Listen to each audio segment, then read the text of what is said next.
நண்பர்களே வணக்கம். நான் உங்கள் பிரியா. நம்ம இன்றைக்கி பார்க்க போகிற பதிவு என்ன அப்படின்னு பார்த்தீங்கன்னா, நம்மளுக்கு வரக்கூடிய ஏப்ரல் 11 பங்குனி உத்திரம் வருது. ஸோ அன்னைக்கு மாதவிடாய் பிரச்சனை இருக்கிறவங்க முருகப்பெருமானை என்ன மாதிரியெல்லாம் வழிபாடுகள் செய்யலாம், என்னென்னலாம் செய்யக்கூடாதுங்கிறத பற்றி நம்ம இந்த பதிவில் தெளிவாக பார்க்கலாம். அதுக்கு முன்னாடி நீங்கள் இந்த பதிவை பார்க்கக்கூடிய முருக பக்தர்களாக இருந்தீங்க அப்படின்னா, ஓம் சரவணபவா போற்றிங்கிறத நம்மளோட கமெண்ட் பாக்ஸில் கமெண்டாக போஸ்ட் பண்ணுங்கள்.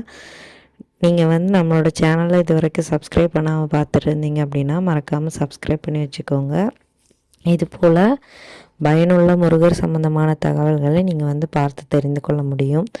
நிறைய பேர் நம்மளுக்கு பங்குனி உத்திரத்துக்கு விரதம் இருக்க ஸ்டார்ட் பண்ணியிருப்பீங்க. நிறைய பேர் விரதம் இருந்துட்டும் இருப்பீங்க.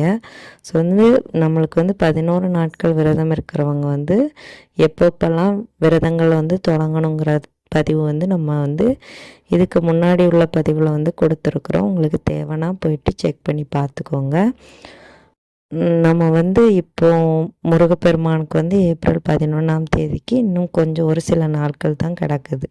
ஸோ அந்த டைமில் நம்மளுக்கு மாதவிடாய் பிரச்சனை இருக்குது அப்படின்னா நிறைய பேர் விரதம் இருக்கணும், முருகப்பெருமானுக்கு தீபங்கள் ஏற்றணும் அப்படிலாம் நினச்சிருப்பீங்க. ஸோ உங்களால் அது பண்ண முடியாது. இது நம்மளுக்கு தெரிஞ்ச ஒரு விஷயந்தான். ஸோ கோயிலுக்கும் போக முடியாது, வீட்லேயும் பூஜைகள் பண்ண முடியாது.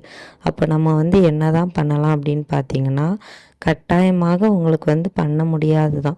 இப்போ கணவன் மனைவியாக இருந்தீங்கன்னா மனைவிக்கு மாதவிடாய் அப்படின்னா நீங்கள் கணவர்கள் பூஜைகள் பண்ணலாம்.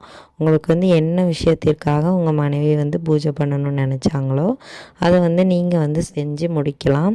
மன திருப்தியோடு உங்களுக்கு சந்தோஷமான விஷயம் நடக்கும். கண்டிப்பாக நிறைய பேர் குழந்தைக்காகலாம் விரதம் இருக்கணும், பூஜைகள் பண்ணணும்லாம் நினச்சிருப்பீங்க. ஸோ அந்த மாதிரி இருக்கும்போது ரொம்ப முக்கியமான ஒரு விஷயம்னா கண்டிப்பாக உங்களுக்காக உங்கள் கணவர் கூட இதை செய்யலாம். திருமணம் ஆகாதவர்களாக இருந்தீங்க அப்படின்னா வீட்டில் வேறு யாரையாச்சும் பூஜைகள் பண்ணி தீபங்கள் ஏற்றி உங்களுக்கான வழிபாடுகளை செய்ய சொல்லுங்கள். கண்டிப்பாக முருகப்பெருமான் நிறைவேற்றி தருவார். நீங்கள் இப்போ உங்களுக்கு அதையும் மீறி பூஜைகள் பண்ணணும்னு ஆசையாக இருந்தது, விருப்பமாக இருந்தது அப்படின்னா நீங்கள் கண்டிப்பாக பூஜை அறைக்கும் போக முடியாது, கோயிலுக்கும் போக முடியாது. தீபமும் கட்டாயமாக நீங்கள் ஏற்றக்கூடாது. அது நம்மளுக்கு தெரிந்த ஒரு விஷயம்தான்.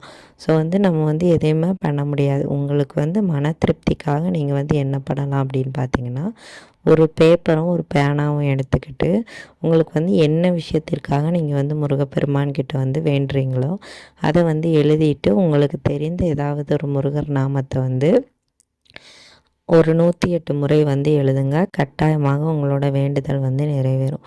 உதாரணத்திற்கு நம்ம என்ன நாமம் சொல்லலாம் அப்படின்னு பார்த்தீங்கன்னா, ஓம் ஐம் ரீம் வேல் காக்க. இதை நீங்கள் ஒரு 108 முறை எழுதிக்கோங்க. உங்களோட வேண்டுதல்களை கட்டாயமாக மேலே தெளிவாக எழுதிக்கோங்க. இந்த வேண்டுதல்களுக்காக முருகையா நான் உங்ககிட்ட வேண்டுறேன், என்னோட வேண்டுதலை நீங்கள் நிறைவேற்றி தாங்கங்கிறத நீங்கள் கோரிக்கையாக வச்சுட்டு அதுக்கப்புறமா நீங்கள் 108 முறை இந்த நாமத்தை கண்டிப்பாக எழுதுங்க. இல்லை ஓம் சரவணபவா போற்றிங்கிறத கூட நீங்கள் 108 முறை எழுதலாம். உங்களுக்கு என்ன முருகரோட நாமம் தெரியுதோ அதை நீங்கள் 108 முறை எழுதிக்கோங்க. கண்டிப்பாக உங்களோட வேண்டுதல்கள் நிறைவேறும். இது மாதவிடாய் பிரச்சனை இருக்கிறவங்களுக்கு. மற்றவங்க என்ன பண்ணலாம் அப்படின்னு பார்த்தீங்கன்னா, உங்களுக்கு கோயிலுக்கெல்லாம் போகலாம். நீங்கள் கோயிலுக்கு போயிட்டு உங்களோட வேண்டுதல்களை கேட்டுட்டு உங்களுக்கு என்ன அபிஷேகத்திற்கு வாங்கி கொடுக்க முடியுமோ இல்லை பிரசாதத்திற்கு வாங்கி கொடுக்க முடியுமோ அந்த பொருட்களை கண்டிப்பாக வாங்கி கொடுங்க. அன்றைக்கி கட்டாயம் கோவிலுக்கு போக வேண்டும். மாதவிடாய் இருக்கிறவங்க போக முடியாது. ஸோ இந்த பதிவு கண்டிப்பாக உங்களுக்கு உபயோகமாக இருக்கும்னு நினைக்கிறேன். உபயோகமாக இருந்தது அப்படின்னா லைக் பண்ணுங்கள், நம்மளோட சேனலை சப்ஸ்கிரைப் பண்ணி வச்சுக்கோங்க. இந்த வீடியோவின் முழு பதிவை பார்த்த அனைத்து நண்பர்களுக்கும் மிக்க நன்றி.